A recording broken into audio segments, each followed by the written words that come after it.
Bonsoir à tous et bienvenue dans ce 20h30 à l'Assemblée nationale. Ouverture ce matin des travaux de la journée parlementaire d'information sur la dividende démographique et la problématique des jeunes. Cette rencontre a été présidée par le premier questeur de l'Assemblée nationale, représentant le président de l'institution. Compte rendu Hamzat Mahamadou et Issoufou Nouma. Dividende démographique et problématique des jeunes, tel est le thème de cette journée parlementaire organisée par l'UNFPI. Il s'agit à travers l'organisation de cette rencontre d'échanger avec les parlementaires sur la dividende démographique, c'est-à-dire la croissance économique rapide résultante de la baisse de la mortalité et de la fécondité d'un pays et l'évolution de la pyramide d'âge de la population. Si vous interrogez la matière qui caractérise le fonctionnement, la justification de chacun de ces réseaux, c'est qu'il y a l'élément population.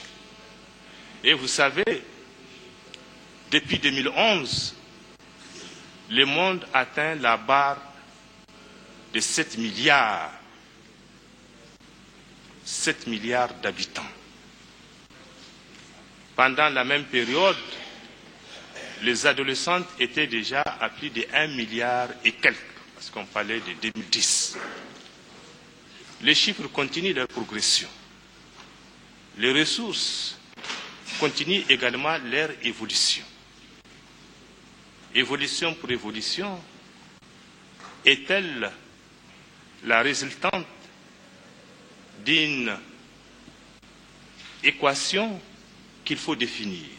Les jeunes sont au cœur de l'exploitation de la dividende démographique. C'est pourquoi, dans l'exposé qu'il a présenté, le représentant de l'UNFPI a indiqué que les jeunes peuvent et doivent jouer un rôle pour impulser le développement économique et social du pays. La dividende démographique implique en elle seule plusieurs aspects. Le dividende démographique représente pour de nombreux pays en développement une occasion exceptionnelle d'expérimenter une croissance économique accélérée et consécutive au changement de la structure de la population. Le dividende démographique implique aussi la problématique des mariages d'enfants et des grossesses précoces, les mutilations génitales féminines. Notre pays doit veiller à l'éradication de ces pratiques traditionnelles néfastes. Le dividende démographique implique une large sensibilisation par le gouvernement, les ONG et les partenaires techniques et financiers, les approches avec les urgences humanitaires pour la distribution des kits de la sensibilisation et d'appui aux victimes. Cette journée parlementaire d'information permettra sans doute d'édifier l'ensemble des participants sur cette problématique qui est la dividende démographique.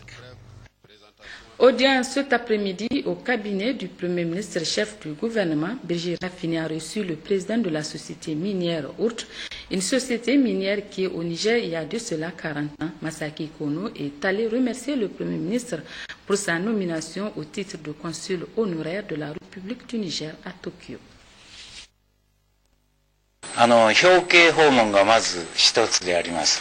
D'abord, bien sûr, pour saluer son excellence. それからですね、名誉領事に、先月なりました。名誉領事っていうのは日本での、名誉領事でございます。Et également pour remercier sa nomination au poste du consulat honoraire au Japon. Donc, il vient de prendre les fonctions du consul honoraire au Japon de votre pays. Il cumule maintenant les fonctions du PDG d'une société minière qui travaille avec le Niger depuis 40 ans, mais en même temps, il est un peu serviteur de l'État de Niger en tant que consul. Et donc ça fait 40 ans que le Japon, à travers notre société OURD, collabore avec le Niger, et nous avons demandé à son Excellence d'accorder, continuer à accorder son aide pour que la coopération, la collaboration continue. Le président du Conseil supérieur de la communication, Abdraman Ousmane, a présidé ce matin une rencontre d'échange sur la délibération déterminant les modalités d'accès des citoyens, des associations et des partis politiques aux médias publics. Après les partis politiques, hier, le CSC a rencontré ce matin les représentants des centrales syndicales de notre pays. Khadija Toussada et Bachir Haroun. Dans le cadre des échanges sur la délibération déterminant les modalités d'accès des citoyens, des associations et des partis politiques aux médias publics, initié par le Conseil supérieur de la communication, le président du CSC a, dans son mot introductif, rappelé entre autres points que l'accès à l'information est un droit reconnu à chaque citoyen nigérien par la Constitution du 25 novembre 2010. Cette même Constitution donne d'une part le mandat au Conseil supérieur de la communication de veiller au respect effectif et équitable de l'accès aux médias publics et d'autre part de garantir la pluralité des opinions dans les médias publics et privés, a poursuivi le président du CSC avant d'attirer l'attention des syndicalistes sur la sécurisation des journalistes sur les lieux de reportage. Je voudrais attirer l'attention des responsables des centrales syndicales sur un point important. Une fois que le Conseil supérieur de la communication autorise la couverture d'une activité, d'un syndicat, il appartient à ce syndicat d'assurer la protection des journalistes et de leur matériel qui vont aller couvrir l'événement. Donc, il faut prendre les dispositions pour que aucune violence ou voie de fait ne soit exercée sur les journalistes chargés de couvrir vos activités. Par exemple, les débats. Notre rôle, si la télévision nationale décide, par exemple, d'organiser un débat sur une question syndicale, c'est son droit.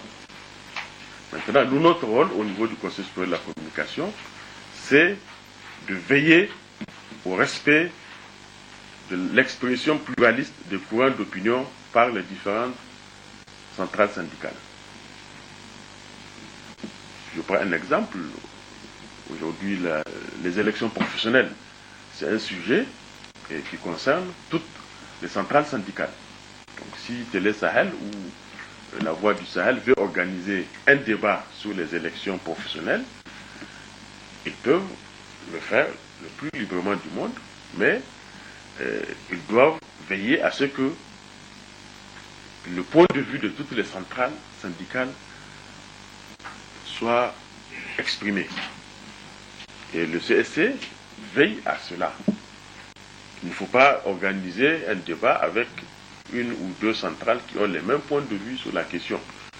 Cela viole les principes du pluralisme des opinions auxquels la Constitution avait accordé une place importante dans ses dispositions. Les participants ont également intervenu sur leurs préoccupations, à savoir, entre autres, le temps d'antenne et l'équité dans la durée des reportages. Lorsque nous avions reçu la correspondance en date du 25/11, lorsqu'on parle de la gratuité des congrès et du temps de diffusion de 3 minutes, le congrès, c'est l'instance du syndicat. Le congrès, c'est l'occasion pour le syndicat de dire à l'opinion publique nationale et internationale ses préoccupations. Sur les 3 minutes qui sont accordées pour la couverture de ce syndicat, du congrès du syndicat, à la rigueur, le secrétaire général, porte-parole du message du syndicat, n'a bénéficié au maximum de 30 secondes. Donc là, vraiment, c'est quelque chose que nous décrions, que nous déplorons, et que les syndicats demandent que cela soit prolongé. Nous nous accordons la couverture et nous veillons à ce que le temps accordé soit effectivement respecté. Maintenant, quel est le contenu qui va être diffusé? Le Conseil supérieur de la communication n'intervient pas. Mais, sur des cas précis comme celui-là où c'est des préoccupations, nous pouvons demander ou peut-être prendre une directive sur le traitement pour indiquer qu'il faut quand même que l'objet de la couverture sorte réellement. Si c'est un congrès, il faut bien, par exemple, le thème du congrès, le discours du secrétaire général, etc. On peut demander, mais on ne peut pas rentrer pour dire il faut mettre cette partie, ne pas mettre telle autre. Ces rencontres organisées par le Conseil supérieur de la communication se poursuivront demain avec les organisations de la société civile.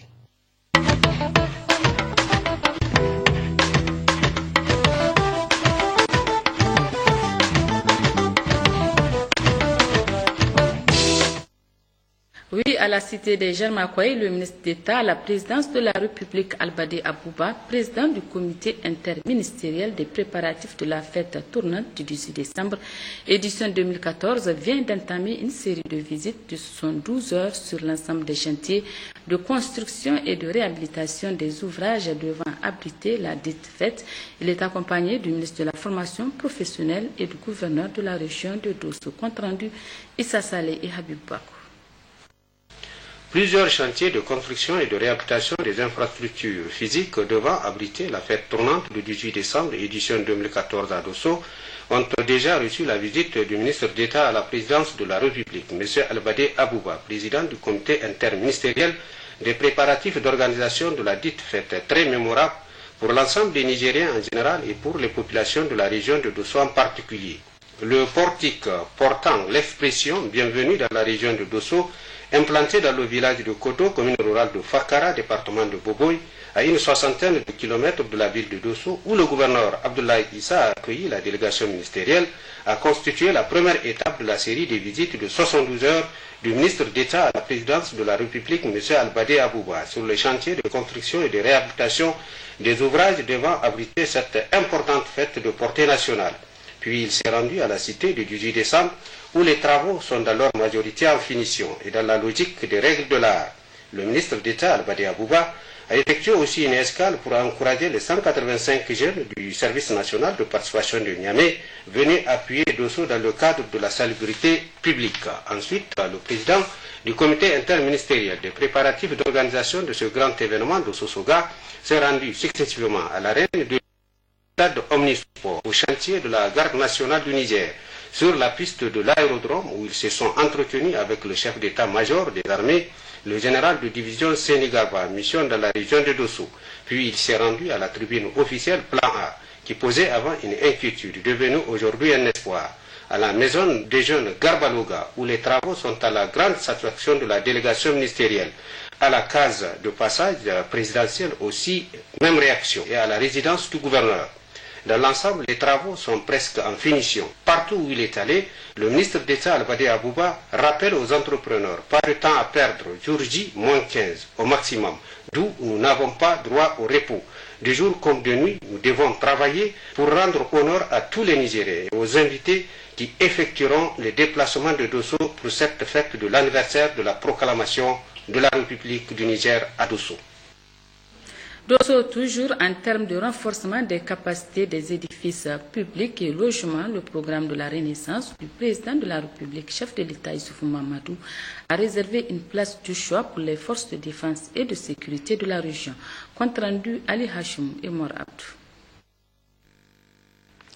Du 72e bataillon interarmes d'Agali, du groupement de la gendarmerie nationale, en passant par la direction régionale de la police nationale, le groupement de la garde nationale du Niger et le groupement régional d'incendie et secours, GRIS de Dosso, les investissements faits et ceux en cours de réalisation sont colossaux. Construction des blocs administratifs, postes de garde, des infirmeries, des foyers de cadres, cercles-messes, des camps d'entraînement, puis des logements pour les officiers, sous-officiers et hommes de rang. Bref, la liste des ouvrages est longue. Pour les responsables de FDS de Dosso, au-delà d'un sentiment de profonde satisfaction, ces investissements marquent le début d'une véritable révolution pour le développement de la région.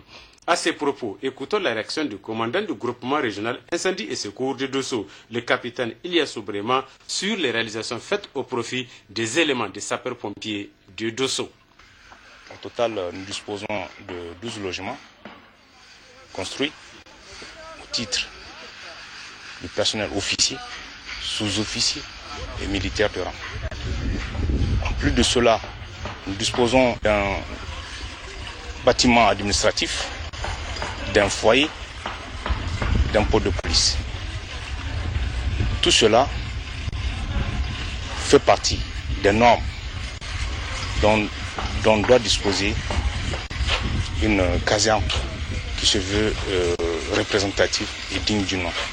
Je voudrais profiter de votre micro pour lancer un appel également à l'endroit des autorités municipales, des bonnes volontés qui nous appuient pour que nous puissions en tout cas répondre le jour J aux différentes sollicitations des populations. Au vu justement de ces énormes investissements faits dans le cadre du programme de la Renaissance, le patron de la protection civile de la région de Dosso s'est dit réconforté et félicite au passage les plus hautes autorités de notre pays. À notre niveau, nous avons en tout cas bénéficié d'un joyau, d'une caserne en tout cas flambant neuve dans la région de Dosso. Cela vient combler en tout cas un vide en termes d'infrastructure. Vous-même vous le constatez, que depuis sa création au niveau de la région de Dosso, le centre de secours des sapeurs-pompiers occupe une Samaria, si je peux l'appeler ainsi. Mais avec cette nouvelle construction, nous allons en tout cas retrouver notre fort professionnel qui va nous permettre non seulement d'occuper tout le terrain et l'espace pour nos entraînements, pour nos manœuvres et l'instruction de façon générale. Et dans un second temps, de répondre de façon plus opérationnelle aux sollicitations de la population. C'est réellement une satisfaction totale que nous éprouvons à travers ces réalisations. Là également, je tiens à remercier nos chefs hiérarchiques qui ont en tout cas réagi au plus haut niveau afin que ces infrastructures-là puissent être mises à notre disposition afin de nous permettre de bien mener nos missions régaliennes qui sont celles d'assurer, en tout cas en ce qui nous concerne, la sécurité des personnes et de leurs biens à travers l'intervention sur les accidents de circulation, les incendies et les opérations diverses. Les travaux de construction du cadre de la garde nationale du Niger, GNN de Dosso, c'est un véritable ouvre de soulagement pour les officiers, sous-officiers et hommes de rang. Mieux, les travaux avancent normalement et sont déjà à 75% de finition selon les bureaux de contrôle. Alors actuellement que je vous parle, on a un taux d'avancement de 75%. Et tous les niveaux et matériels tels que les tôles, les plafonds, tout sont là pour la bonne marche des travaux. D'ici 3 ou 4 jours, on attend les caroleurs et les carreaux qui vont venir pour finir les travaux de finition.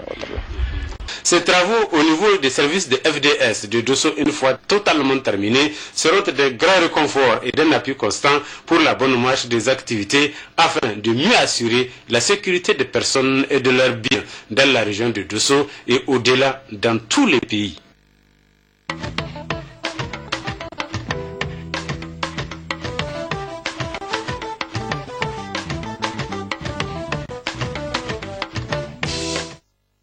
Sur place à Niamey, le ministre de l'Urbanisme et du Logement, Habi Mohamed Salissou, a présidé ce matin au Palais des Congrès la rencontre des ministres du Comité national de la cartographie et télédétection, une journée d'information et de sensibilisation sur les données, outils et géo-information. Les détails avec James Didier et Hamad Sen. La géo-information au service du développement, données et outils, c'est le thème de cette réunion du Comité national de la cartographie et télédétection, une rencontre qui vise à informer et sensibiliser l'opinion des décideurs politiques de l'importance de la cartographie du secteur de la géo-information, un secteur aujourd'hui plus ou moins peu connu par le public, pourtant très indispensable pour la mise en œuvre de tout programme de développement. Différentes communications qui vous aideront à percevoir le rôle imminent de l'information géographique dans les projets de développement. Néanmoins, l'accent sera mis sur les données et les équipements qui entrent dans la production cartographique pour que vous puissiez mieux appréhender le coût d'une carte. En effet, la carte a un coût, mais il faut l'acquérir parce qu'elle constitue un puissant outil d'aide à la décision. La non-implication de l'Institut dans les grands travaux de l'État et l'environnement politique et économique n'ont pas permis à l'Institut de disposer des moyens suffisants pour la mise en œuvre de sa mission. Dans son discours d'ouverture à cette journée d'information, le ministre de l'Urbanisme et du Logement, président du Comité national de la cartographie et télédétection, a souligné l'importance de ce secteur de la géo-information et réaffirmer l'engagement du gouvernement à investir dans ce domaine pour une meilleure maîtrise des données cartographiques. Le gouvernement de la 7e République à travers le programme de renaissance de son Excellence M. Issou Mahamadou, président de la République, chef de l'État, a clairement identifié la nécessité de dynamiser le secteur de production cartographique de référence. En effet, le Niger dispose d'un institut géographique depuis 1991. La mission et le développement de la cartographie de référence du territoire. Cependant, les moyens annuels mis à sa disposition sont dérisoires comparés à sa mission de service public. Pourtant, l'État et ses partenaires injectent chaque année des sommes importantes dans la collecte de l'information géographique au niveau sectoriel. Malheureusement, à l'inverse des pays de la sous-région, l'Institut, qui a le rôle centralisateur de l'information géographique au Niger, est très peu associé à ces collectes et au contrôle des prestations. Cette cérémonie qui a regroupé des experts nationaux et étrangers a été également marquée par une projection d'un film sur l'intérêt et l'importance de la cartographie, un exposé sur la problématique et le financement du secteur géo-information dont l'intérêt n'est plus à démontrer aujourd'hui dans ce monde en pleine mutation.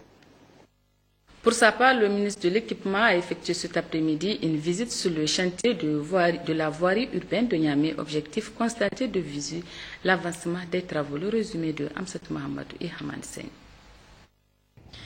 La rue de Sonihi a constitué la première étape de cette visite du ministre de l'Équipement Ibrahim Nomo. Il s'agit à travers cette sortie de constater l'avancement des travaux de la voirie urbaine de Niamey. Longue de 2 km, la rue de Sonihi a pour travaux spécifiques le traitement de sections critiques, le rechargement accotement et les travaux de points à tambutum. La deuxième étape de cette visite a conduit le ministre sur la rue de Balafon à Soni, qui a une longueur linéaire de 600 mètres. À ce niveau, le taux d'exécution est de 75% sur les travaux de points à tambutum, le traitement de la section critique et la pose de bordure. Ensuite, le ministre s'est rendu sur la rue du rond-point Pendoré à Soni. Ici, le taux d'exécution est de 100% sur une linéaire de 500 mètres. Les travaux de point à tambutum, le traitement de sections critiques sur la rue Ibo Haman et la rue des Dalol a constitué la dernière étape de cette sortie du ministre Ibrahim Nomo, qui s'est dit satisfait du taux d'exécution des travaux. Aujourd'hui, nous avons visité 4 tronçons qui sont en travaux. Et la première visite donc, nous a amené à la route menant au centre technique Kalmaharo, route très dégradée, qui aujourd'hui, en tout cas, c'est agréable à la suivre, puisque étant traitée, et ils sont en train de poursuivre les travaux. Et la deuxième route, c'est la route allant du rond-point Balafon vers Soni. Là aussi, c'est une route très dégradée. Aujourd'hui, les travaux sont en cours et que ça sera aussi, comme je l'ai dit, agréable aussi à suivre quand ce sera fini. La troisième route, c'est la route allant du Pendoré vers Soni aussi. C'est une route très très dégradée aussi. Aujourd'hui, le travail est terminé et que vous avez suivi avec nous que le travail est bien fait, d'entretien, en tout cas le travail est très bien fait. Et présentement, nous nous trouvons sur la voie sur la route des Dalol, voie qui a été aussi fortement dégradée, surtout pendant la saison pluvieuse, et nous avons jugé aussi utile de la retoucher. Donc c'est une satisfaction morale que nous tirons de cette sortie.